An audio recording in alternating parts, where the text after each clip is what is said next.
할렐루야. 우리 옆에 분들과 인사하시기 바랍니다. 당신의 모습에서 예수님의 얼굴을 봅니다. 당신의 모습에서 예수님의 얼굴을 봅니다. 당신이 있어서 행복합니다. 당신이 있어서 행복합니다. 참 잘 오셨습니다. 잘하셨습니다. 오늘 성가대가 아주 산뜻하게 마음도 이렇게 교체해서 있고 또 우리 설교 주제에 맞을 때 찬양도 잘 잘해줘서 감사합니다. 더 이렇게 멋지게 하나님께 쓰인다는 성가 되기를 바라고 우리 성도들도 하나님 앞에 마음으로 삶으로 찬양하는 영광도 있는 나아갈 수 있는 우리 모든 성도들 되시길 바랍니다. 우리가 지금 계속해서 고린도전서 13장에 있는 말씀을 살펴보고 있습니다. 그래서 먼저 우리가 앞서서는 영원한 사랑이라는 주제를 가지고 우리가 말씀을 함께 나눠보았고요. 또 이제 지난 시간에 이어서 오늘 계속해서 1절부터 3절에 있는 말씀을 가지고 사랑이 없다면 어떨까 하는 것에 대해서 우리가 말씀을 함께 나누고 있습니다. 그래서 지난 시간에 본문의 말씀을 보면서 사랑이 없다면 모든 말들이 무의미해진다 라는 말씀을 드렸죠. 그래서 천사의 말, 사람의 방언, 이 모든 언어를 가리키는데 이런 모든 것들이 우리에게 아무 의미가 없고 소용이 없다. 그래서 소리는 구이와 우리는 꽹과리와 같이 소음, 잡음만이 될 것이다 라는 말씀을 드렸습니다. 그리고 또 사랑이 없으면 우리가 읽는 모든 성경 지식이 무의미해질 것이라고 말씀을 드렸죠. 그래서 우리가 신앙생활을 하면서 또 지금까지 어떤 분들은 수십 년, 또 어떤 분들은 수년 우리가 믿음의 삶을 살아가면서 많은 성경에 관한 지식들을 알고 또 신앙 상식들을 알고 그렇습니다. 하지만 그 모든 것들이 어떻게 된가 했어요? 사랑이 없으면 아무 의미가 없고 아무 소용이 없다라는 말씀을 드렸습니다. 그래서 교리적인 이해가 뛰어나다 할지라도 또 교리적인 이해나 어떤 성경에 관한 지식들이 아무리 많이 가지고 있어도 사랑이 없으면 그것들이 아무 의미가 없고 소용이 없다는 말씀을 드렸습니다. 오늘 계속해서 사랑이 없으면 우리가 어떻게 될 것인가 본문의 말씀을 보면서 우리가 두 가지 살펴보고 오늘 1절부터 3절의 말씀을 정리하려고 합니다. 오늘 말씀을 보면 사랑이 없다면 큰 믿음이 아무 의미가 없음을 말하고 있습니다. 2절 말씀을 여러분들 한번 보시기를 바랍니다. 이렇게 말하고 있어요. 사도 바울이 내가 원하는 능력이 있어 모든 비밀과 모든 지식을 알고 또 산을 옮길 만한 모든 믿음이 있을지라도 사랑이 없으면 내가 아무것도 아닌 라고 말하고 있습니다. 산을 옮길 만한 믿음, 이 믿음이라는 것은 큰 믿음도 있고 사실 작은 믿음도 있죠. 그래서 예수님께서도 우리에게 무엇을 말씀하셨어요? 너희에게 겨자씨 하늘 만한 믿음이 있으면, 겨자씨 하늘 만한 믿음이 있었더라면 이 산도로 옮겨 바다에 빠뜨리라 하여도 그대로 될 것이고 그 나무를 나무가 뽑혀 바다 가운데 심기우라 하여도 어떻게 해요? 그대로 될 것이라. 어떤 믿음이 있으면? 겨자씨 하늘 만한 믿음이 있습니다. 다시 말하면 우리에게 믿음이 참된 믿음이 있다면 우리 인간의 미성과 생각으로 불가능한 일들이 어떻게 돼요? 가능하게 되는 역사를 일으킨다는 거예요. 무엇인가를 믿는 것, 또 신앙한다는 것, 믿음을 가지고 있다는 것은 그만큼 중요하다라는 것입니다. 확신을 갖는 게 중요하죠. 그리고 또 우리가 신앙생활을 하고 이렇게 삶을 살아가다 보면 좀 전에 말씀드린 대로 큰 믿음의 소유자가 있는가 하면 그렇지 못한 사람들도 있어요. 근데 사실 이 믿음이 크냐 작냐는 신앙의 연수와 상관이 없죠. 어떤 사람은 오래 믿었어도 그 믿음이 작을 수 있어요. 좁을 수 있어요. 그러나 어떤 사람은 언제 예수 믿은 지 얼마 되지 않았어도 그 사람이 큰 믿음의 그릇을 가지고 있는 사람들이 있어요. 근데 여러분 보세요. 이 믿음에 관한 것은 사실 어떻게 보면 하나님만이 아시는 부분이죠. 근데 우리 사람들은 우리가 믿음이 좋다라고 평가할 때 무엇을 가지고 저 사람이 믿음이 좋다라고 평가하고 판단하면 알 수 있습니까? 여러분들이 생각할 때 좋은 믿음의 사람의 모습은 어떤 모습인 거죠? 네? 우리가 일반적으로 이렇게 믿음이 좋다 혹은 나쁘다 평가할 때 특별히 이게 이제 어떻게 보면 우리의 편견일 수 있어요. 그렇죠? 근데 편견일 수도 있고 편견을 치우칠 수 있는 부분이기도 하지만 또 하나 우리가 사람의 눈으로 봤을 때 목회자나 성도들이 그 믿음을 평가할 때 눈에 보이는 것 갖고 평가할 수밖에 없다는 거예요. 한계가 있다는 거죠. 하나님은 그 사람의 마음 중심을 아세요. 그렇죠. 그래서 사람은 몰라줘도 하나님이 아셔요. 근데 또 믿음의 마음에 믿음이 큰 사람, 그 중심에 하나님께로 향한 사람은 어떻게 해요? 겉으로 뭐가요? 믿음의 행위들이 드러나게 됩니다. 그래서 우리는 무엇을 가지고 평가합니까? 주일 예배는 잘 드리는가? 11조 생활은 잘하고 있는가? 또는 어떤 경우는 요즘은 뭐 그런 경우가 그렇지만 옛날에는 이 사람이 은사를 많이 받았는가? 그래서 방언의 은사, 신유의 은사, 예언의 은사, 뭐 이런 여러 가지 은사들을 저 사람은 뭐 옛날에 그랬잖아요. 방언만 잘해도 저 사람 참 얘기는 좋아, 신령해. 이런 것들로 우리는 평가한다는 거예요. 또 말씀을 보면 어떤 사람은 기도만 하면 뭐예요? 기적이 일어나고 병이 나요. 예를 들어서 이제 저도 이제 제가 제자훈련을 하기 전에 이제 가서 이제 세미나를 듣고 저도 공부를 하는데 그 강사 목사님 따님이 이 제자훈련하는 목사님 따님이 지금 선교사로 선교고 봉사하는데 하나님 제가 얼마가 필요한데 돈이 없어요.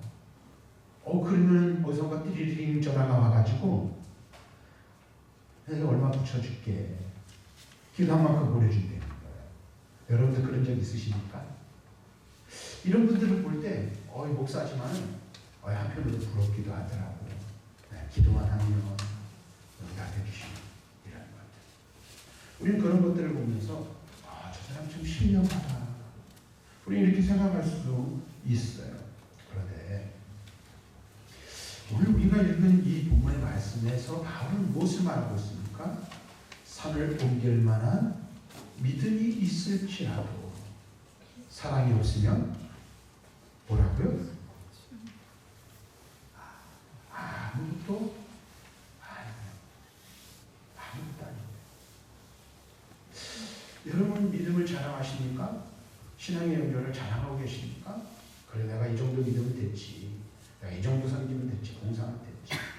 그것이 혹시 여러분들에게 위안이 되고 또 사람들과 이야기를 할 때 내세울 만한 뭔가 근거가 되고 혹시 이러고 있습니까? 근데 여러분 그럴지라도 여러분들이 자랑할 만한 많은 믿음의 행위가 있을지라도 무엇이 없으면요? 사랑이 없으면 여러분이 자랑하는 모든 것들이 의미 없는 거예요. 의미 없어요. 그래서 야고보 사도는 야고보서 2장 15절부터 17절에 보니까 이렇게 말하고 있어요. 만일 형제나 자매가 헐벗고 일용할 양식이 없는데 너희 중에 누구든지 그에게 이르되 평안히 가라, 더욱게 하라, 배부르게 하라 하며 그 몸에 쓸 것을 주지 아니하면 무슨 이익이 있으리요. 이와 같이 행함이 없는 믿음은 그 자체가 죽은 것입니다. 말은 누구든지 잘할 수 있잖아요. 그렇죠? 말 못하는 사람 없죠? 근데 말뿐이어서는 안 된다는 것을 이 야고보 사도는 우리에게 이야기해 주는 거예요. 말뿐이어서는. 저도 목사니까 말을 잘해요. 안 빠지죠. 그냥 아는 것도 많고 지금 뻗인 것도 많고. 근데요. 그게 의미 없다는 거예요. 뭐가 없으면 그 마음 가운데 사랑이 없으면 아무 소용이 없다는 거죠. 우리 그래요. 가난하고 헐벗은 자들, 불쌍하고 고통한 자들을 보면서 이런 얘기 저런 얘기 할 수 있어요. 그렇죠? 혀를 차면서 저렇게 못 사나? 이렇게 하면은 참 될 텐데. 나 진짜 그럴 때가 많다고 가지고 막 소리 터질 때가 있어요. 저렇게 못해. 근데 그렇게 누군가에게 권면을 하고 이야기를 해주더라도 우리의 마음 가운데서 나오고 입 밖으로 나오는 그 권면의 말들이 사랑에 근거하고 사랑의 행위로 나타나는 권면이 아니면 죽은 믿음과 같은 것이라고 말하고 있어요. 바울은 이신칭의를 이야기하죠. 믿음으로 구원하는 것을 이야기해요. 그래서 그 이신칭의의 구원에는 뭐가 의미가 없어요? 행함이 우리의 믿음을, 우리의 구원을 온전케 해주는 건 아니라고 분명히 말하고 있어요. 근데 야고보 사도는 뭐라고 말했어요? 행함이 없는 믿음, 죽은 믿음. 이 둘이 부딪히는 거 같나요? 아니라는 거예요. 이 야고보 사도가 이야기하고 있는, 그러니까 쉽게 말하면 보낸 편지를 받는 상대와 사도 바울이 복음의 메시지를 전하는 그들의 지금 상황과 문제가 다르다는 거예요. 예수님의 가르침은 뭐예요? 예수님의 가르침 또한 믿음과 행함은 뗄래야 뗄 수 없는 불과 분리의 관계라는 그것을 말해주고 있어요. 예수님 우리에게 말씀하셨죠. 나무는 무엇을 한다? 열매로 한다. 다시 말하면 예수님께서도 그 믿음 무엇을 알 수 있다는 거예요? 그 사람의 삶의 행위와 행동을 통해서 알 수 있음을 이야기해 주고 있습니다. 우리가 믿음을 이야기하고 여러 가지 많은 것들을 이야기하지만 거기에 사랑을 더하고 사랑이 결합되지 않는다면 그 모든 것들이 아무 소용이 없다라는 거예요. 하나님 나라는 어떤 나라일까요? 사랑의 나라요. 사랑의 왕국인 줄로 믿습니다. 그래서 사랑이 없이 신앙이 열심인 사람은 단언컨대 천국에 어쩌면 불필요한 사람인지 모르겠어요. 왜? 천국은 사랑의 나라이기 때문에 그래요. 사랑의 나라. 그리고 뒤에서도 말씀드리겠지만 우리는 예수 그리스도의 사랑, 하나님의 놀라운 사랑을 이룬 자예요. 그래서 그 사랑 때문에 우리를 구원받은 거죠. 우리가 구원받은 거 다른 이유 없어요. 여러분들이 잘나서, 여러분들의 행위가 뛰어나서, 하나님 앞에 뭔가 내세우고 볼만한 것이 있어서, 하나님의 마음에 맞는 무언가가 있어서 우리가 구원받고 하나님이 우리를 구원하신 것이 아니라고 성경은 우리에게 분명히 말씀해 주고 있어요. 뭘 말씀하고 있어요? 우리를 구원하시고 죄악 가운데서 건지시며 하나님의 진노와 심판 아래 있던 우리를, 그 심판 가운데 머물 수밖에 없는 우리를 구속하여 너는 내 아들이라 내 딸이라, 그리고 우리를 천국 백성으로 인정하시고 인대 드리시겠다는 약속의 보증을 해주시려는 오직 한 가지. 뭐예요? 사랑 때문에, 사랑 때문에. 하나님이 우리를 사랑하신 그 이유 하나 때문에 우리를 용납하시고 받아들여 주신 거라는 거죠. 그래서 천국은 하나님의 사랑이 통치하고 다스리는 나라예요. 그리고 그 사랑을 가지고 그 사랑을 간직한 자만이 천국에 합당한 자라 말할 수 있는 거예요. 그래서 천국 백성은 어떤 삶을 사는 사람입니까? 사랑을 행하고 사랑을 실천하는 사람들이에요. 그리고 이 세상에 뭘 보여주는 거예요? 하나님의 사랑을 우리의 삶의 행위를 통해서 보여주는 자들이 천국 시민이라는 사실을 우리는 분명히 알아야 한다는 거죠. 그래서 여러분들이 그리스도인으로 하나님의 거룩한 백성으로 이 세상을 살아갈 때 여러분의 삶의 모습을 보면서 사람들이 무엇을 보고 무엇을 느끼고 무엇을 알아차려야 되죠? 네? 하나님의 사랑을 보고 하나님의 사랑을 느끼고 하나님의 사랑을 알아차려야 하는 거예요. 우리가 그 사랑을 받았으니 어떻게 그 사랑을 실천하고 그 사랑을 행함을 통하여 어떻게 세상 사람들이 나를 통하여 하나님의 사랑을 경험하고 알아가도록 우리는 그와 같은 삶을 살아야 할 책임이 있는 거예요. 그리고 뜻이 하늘에서 이루어진 것 같이 땅에서도 이루어집니다. 뭐요? 하나님의 거룩하신 뜻과 하나님 나라의 역사가 우리의 삶을 통하여 이 땅에 이루어지는 거예요. 그래서 여러분들이 가는 곳마다 따라합시다. 내가 가는 곳이 곧 하나님 나라. 하나님 나라. 왜? 하나님 나라의 개념은 뭐냐면 하나님의 통치, 하나님의 다스림을 얘기하는 거예요. 우리는 하나님의 통치와 다스림을 받는 사람들이죠. 그러나 내가 있는 그 삶의 현장이 어디예요? 하나님의 통치가 행해지고 하나님의 통치가 임해지는 곳이니까 내가 있는 곳이 하나님 나라예요. 근데 하나님의 통치와 하나님의 다스림을 받는 우리는 어떻게 돼요? 사랑으로 삶을 살아가는 거예요. 그래서 하나님의 통치가 임하는 그곳에 뭐예요? 사랑의 역사가 나타나야 되는 거예요. 누구를 통해서? 나를 통해서. 여러분들을 통해서. 여러분이 얼마나 중요한 존재라는 사실을 알아야 돼요. 내가 머물러 있는 그곳이 하나님 나라예요. 하나님 나라의 가치를 실현하는 것이에요. 그래서 세상 사람들이 내 삶과 내 말과 행동 모든 것들을 보면서 하나님을 알아야 되는 거예요. 이게 중요하다는 거예요. 그래서 천국은 사랑의 나라다. 그 다음에 네 번째로 사랑이 없다면 모든 구제 활동이 무의미해진다 라고 말하고 있습니다. 말씀을 한번 보십시오. 3절. 내가 내게 있는 모든 것으로 구제하고 또 내 몸을 불사르게 내줄지라도 사랑이 없으면 내게 아무 유익이 없느니라. 이 부분은 모든 이 삶을 살아가면서 향하는 봉사활동의 극단적인 예를 말해주고 있는 거예요. 내 모든 재산, 내 모든 수요를 남에게 나눠줬어. 그리고 거기에 멈추지 않고 내 몸을 봉사하게 내어줬어요. 다른 사람을 위해서 불속에 뛰어든 것을 말합니다. 어제 잠깐 뉴스를 보다 보니까 소방관 장례식을 거행한 게 뉴스에 잠깐 나오더라고요. 한 소방관. 그리고 국가에서는 그 희생을 기려서 훈장을 훈수한다고 하나 이렇게 내려줬어요. 왜 그랬죠? 혹시 모르세요? 이번에 태풍으로 인하여 차반가요?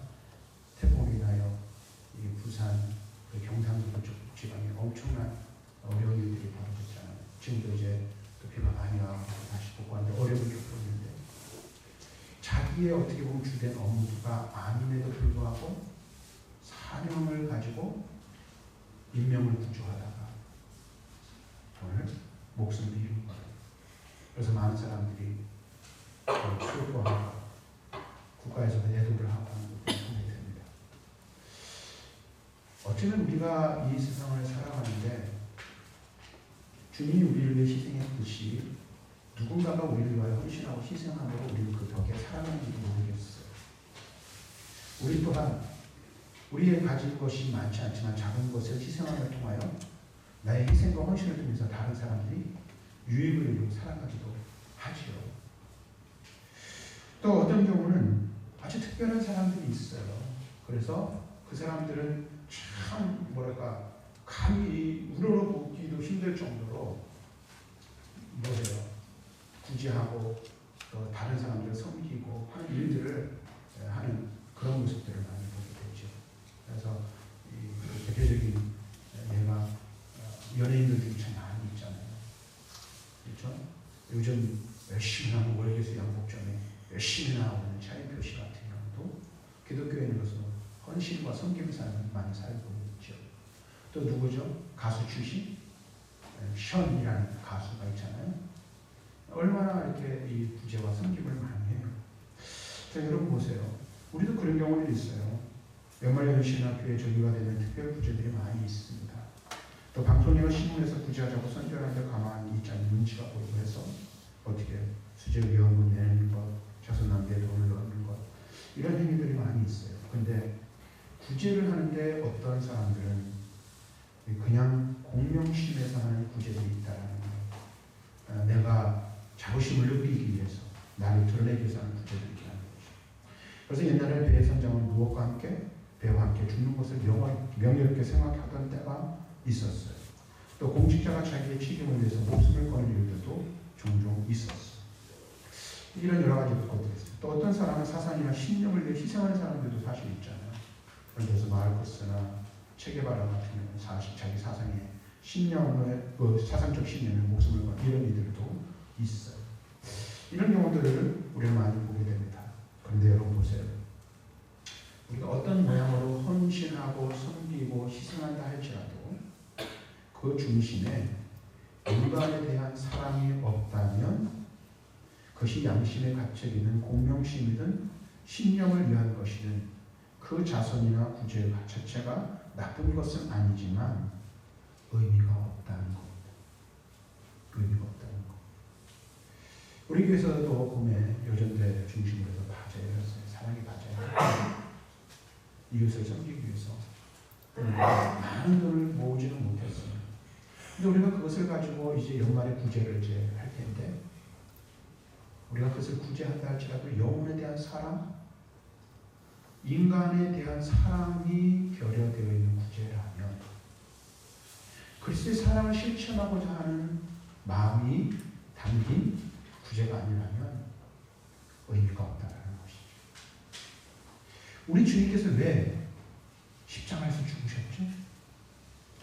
우리 하나님께서는 왜 독생자 예수 그리스도를 위하여 그리스도를 왜 이 세상에 사람으로 자기의 피조물과 같이 내모셨을까요? 이유는 하나예요. 뭐죠? 사랑 때문에. 바로 저와 여러분을 사랑하신다는 그 이유 하나 때문에 하나님께서는 값진 희생을 치르셔야 하고 예수 그리스도께서는 자기의 목숨까지도 내어놓는 희생을 스스로 당하셨어요. 그 이유는 오직 하나예요. 바로 사랑입니다. 사랑. 그러므로 그 사랑을 입은 우리는 어떻게 해요? 그 사랑을 우리도 실천해야 하는 것입니다. 사랑하는 성도 여러분, 모든 것을 사랑으로 행하실 수 있기를 바랍니다. 사랑으로 실천하실 수 있기를 바랍니다. 그래서 말씀을 정리하면 첫째로 모든 말을 사랑으로 하시기를 바랍니다. 사랑하지 않을 때는 하는 말, 사랑이 담기지 않은 언어는 잡음이요 소음이라고 했습니다. 내 모든 말이 의미 있는 소리가 되게 하기 위해서 우리는 사랑으로 말해야 합니다. 둘째로 우리의 지식에 사랑을 더하시기를 바랍니다. 지식은요 사람을 교만하게 하는 게 있습니다. 그런데 사랑이 없으면 지식은 뭐예요? 나로 하여금 교만하게 하고 실족하게 만들 뿐입니다. 더 많이 아는 만큼 더 많이 사랑하시기를 힘쓰시길 바랍니다. 더 많은 지식을 쌓는 만큼 더 많은 사랑의 행위들을 쌓으실 수 있기를 바랍니다. 세 번째는 여러분의 믿음에 사랑을 더하시기를 바랍니다. 교회에 인정받는 사람이라면 사랑을 가졌는지 점검해 보시기를 바랍니다. 나의 모든 헌신과 주님을 향한 그 뜨거운 열정이 나를 사랑하신 그 주님을 사랑한 사랑의 동기에서 나온 것인지 자신을 점검해보고 또 기도하실 수 있기를 바랍니다. 마지막으로 사랑의 동기에서 모든 봉사, 구제, 자선 활동을 하실 수 있기를 바랍니다. 여러분의 의를 드러내고 또는 누군가의 압박 때문에 또는 나의 신념에 좌우되어서 내가 어떤 일들을 행하는 것이 아닙니다. 오직 사랑의 동기에서 행하는 선행말이 우리의 심령을 유쾌할 수 있다는 사실을 기억하시고 오직 사랑의 동기가 되어 섬기고 봉사하며 오늘 사회생활을 해나갈 수 있기를 바라고 앞에서 말씀드린 대로 이렇게 사랑으로 행함을 통하여 여러분들이 있는 그곳이 작은 하나님의 나라 같아요. 여러분의 삶을 통하여 그리스도의 사랑이 빛을 받고 세상의 많은 사람들이 그 빛 덕분에 하나님의 사랑을 알아가는 그런 놀라운 은혜의 역사가 있기를 주님의 이름으로 축원합니다. 하나만 더 말씀드릴게요. 제가 이렇게 설교를 하면서 제 마음속에 물음표가 찍히는 것 한 가지가 있어요. 우리 예수님께서 말씀하셨죠. 사람은 그 마음속에 있는 것을 입 밖으로 내는 거예요. 우리의 마음, 우리의 심령에 무엇으로 담겨져 있는, 무엇이 담겨져 있느냐에 따라서 뭐예요? 무엇이 나오느냐가 결정된다는 거예요. 다시 말하면 여러분들의 삶을 통하여 사랑을 실천하고 사랑으로 모든 것들을 하기 위해서 우리 마음속, 우리 심령 속에 가득 담겨야 할 게 뭐예요? 하나님의 사랑, 그리스도의 사랑이에요. 근데 여러분 보세요. 이게 잘 되던가요? 어떤 때는요, 내 이기적인 욕심으로 가득 찰 때가 있잖아요. 세상에 대한 욕심으로 가득 채워질 때가 얼마나 많이 있어요. 그냥 있으면 물질을 추구하고 세상을 추구하고 그 다음에 하나님의 사랑으로 담겨지는 것이 아니라 세상의 사랑으로 담겨질 때가 너무 많이 있고 세상에 수많은 것들, 좋은 것들, 우리를 유익하게 하는 것들의 그 강한 욕심들로 가득 찰 때가 얼마나 많이 있냐는 거죠. 그럼 여러분 보세요.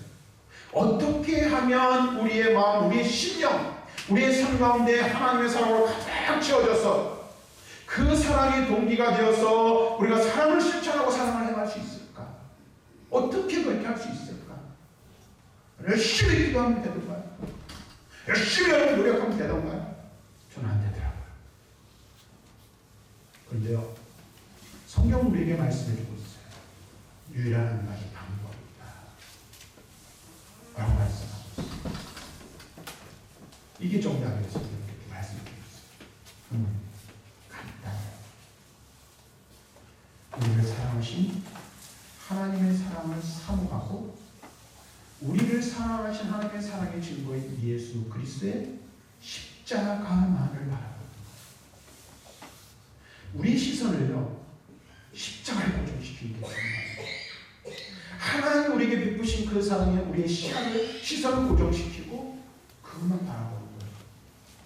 뿐만 아니라 시편에서 말하듯이 사슴이 시냇물을 찾기에 갈급함 같이 내 영혼이 하나님을 찾기에 갈급하나이다. 이 마음이 우리들 가운데 있어요. 다시 말하면 하나님을 갈망함이 우리 가운데 있을 때 하나님이 부어주시는 은혜와 사랑이 우리의 심령을 충만하게 채워줍니다. 근데요, 제가 고백하는 거예요. 가만히 저를 돌아보고 생각을 해봤어.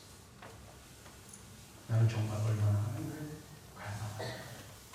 목사이기 때문에 설교 준비해서 성경 보는 거 말고, 네?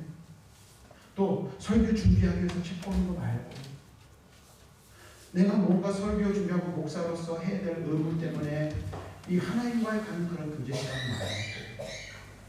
얼마나 많은 시간을 정말로 하나님이 좋아서 하나님의 은혜가 필요해서 그런 시간을 갖고 있는가 하는 겁니다. 여러분은 어떻습니까? 하나님을 사모하십니까? 하나님이 내게 부어주신 은혜를 갈망하고 사모하고 있습니까? 마치 뭔가를 쌌으니 신앙을 찾는 것처럼 우리가 그렇게 하나님을 찾고 있냐. 이 문제가 해결되면 다 해결됩니다. 바라기는 하나님을 갈망하는 저와 여러분들이 되시기를